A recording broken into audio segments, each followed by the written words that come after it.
Have you ever caught yourself waiting by the phone, hoping your son or daughter will call, only to realize hours later they're too busy? Maybe you felt a twinge of guilt for even wanting their attention, or worse, disappointment when it didn't come. If that sounds familiar, you're not alone. As we get older, it's natural to want connection, to want to feel needed, remembered, supported. And of course, many of us poured decades into raising our children. We sacrificed sleep, money, dreams, and we did it gladly. But here's something we don't talk about enough. Expecting your grown children to take care of all your emotional, financial, or physical needs can quietly backfire. Now, this isn't about bitterness or blame. It's about freedom. Real freedom. The kind where you take control of your life again, not by shutting people out, but by learning where your real strength comes from. And more often than not, it's not from your children. Not fully. In this video, we're going to have an honest, heartfelt conversation about 8 better places to depend on. Places that build your confidence, protect your independence, and help you thrive in this new stage of life. Let's start with something simple but powerful: your daily routine. You might not think of it as a source of support, but your routine, those first few hours of the day, shape how steady and resilient you feel. Getting up at a consistent time, moving your body, preparing a healthy breakfast, maybe even journaling or stretching. This gives you rhythm, and rhythm gives you clarity, stability, a sense of control that doesn't depend on anyone else. Men who follow a solid routine often find they don't need constant reassurance from family. Why? Because they're building trust with themselves. That matters more than you realize. The way you begin your day sets the tone for how you respond to challenges later. A call that doesn't come? It stings less when you've already moved your body, read something enriching, and reminded yourself of your own worth. Now let's talk about another powerful place to depend on: your circle of peers. Not just old buddies from decades past, but men around your age who understand where you are now. They're dealing with similar transitions, health changes, retirements, shifts in identity. If you don't have a strong circle right now, that's okay. It's never too late to build one. You might start by attending a local senior men's group, a walking club, or even something like a community garden. The point isn't what you do, it's that you show up, you listen, you let others in, even just a little. And in return, you create bonds that aren't tied to obligation, like parent-child relationships often are. There's a quiet strength in friendship. Real friendship, the kind that doesn't revolve around status or old stories, but around showing up for one another, even if it's just over a cup of tea or a laugh on the park bench. Now that we've looked at how your routine and your peer circle can give you something deeper than dependence and real support, let's explore another overlooked source of strength. Not the purpose you had when you were younger, providing for a family, climbing the career ladder, fixing the roof, paying the bills. No, I'm talking about today's purpose, the one that's just for you. Many men reach this stage of life and feel a bit unanchored. The kids are grown. The job might be gone. There's this strange silence, and it's easy to think you're no longer needed. But let me tell you something important. Purpose doesn't retire. It just changes its shape. Maybe it's mentoring younger men in your community. Maybe it's volunteering a few hours a week, sharing skills you've gathered over decades. It could be writing your life story, or building something with your hands, or even just learning to play that guitar that's been collecting dust in the corner.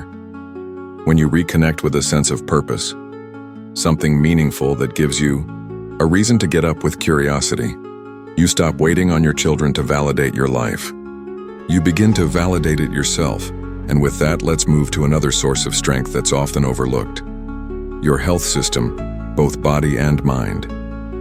You know what happens when you prioritize your health? When you eat foods that give you energy, when you move your body in ways that keep your joints loose and your muscles working, you send a powerful message to yourself: I matter. This doesn't mean you have to run marathons or hit the gym every day, but simple habits: stretching in the morning, walking regularly, drinking more water, cutting back on processed foods, All of it builds a foundation. And with that foundation comes confidence, energy, dignity. The same goes for mental health. Whether it's talking to a professional, reading uplifting books, practicing mindfulness, or simply taking a moment each day to breathe deeply, your emotional wellness is a form of armor. It helps you handle the ups and downs of life with calmness. And most importantly, it keeps you from placing emotional burdens on your children that they may not be ready or able to carry. Let's face it, no matter how much your kids love you, they have their own lives, their own families, careers, pressures, and mental loads. When you take ownership of your well-being, physically, mentally, emotionally, you give them the freedom to love you without guilt, and you give yourself the dignity of standing on your own 2 feet. You don't need to be a rock for everyone else anymore, but you can be a steady flame for yourself, consistent, strong, and warm.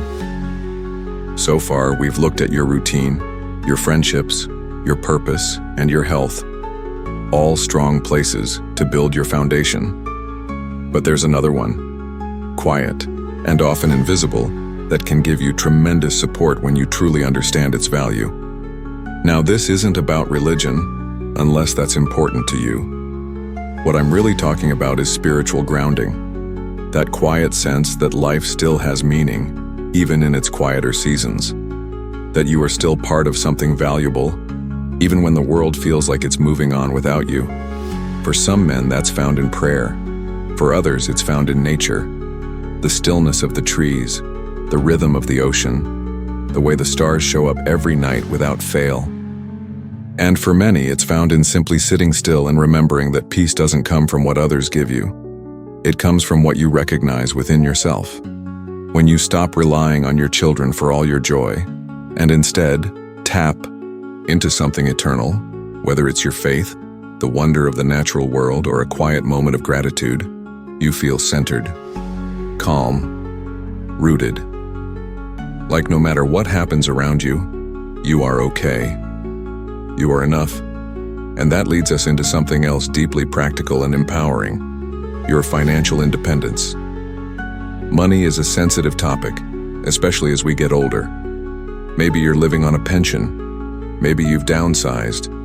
Maybe you've helped your children out more than once, and now you're wondering if there's enough left for you.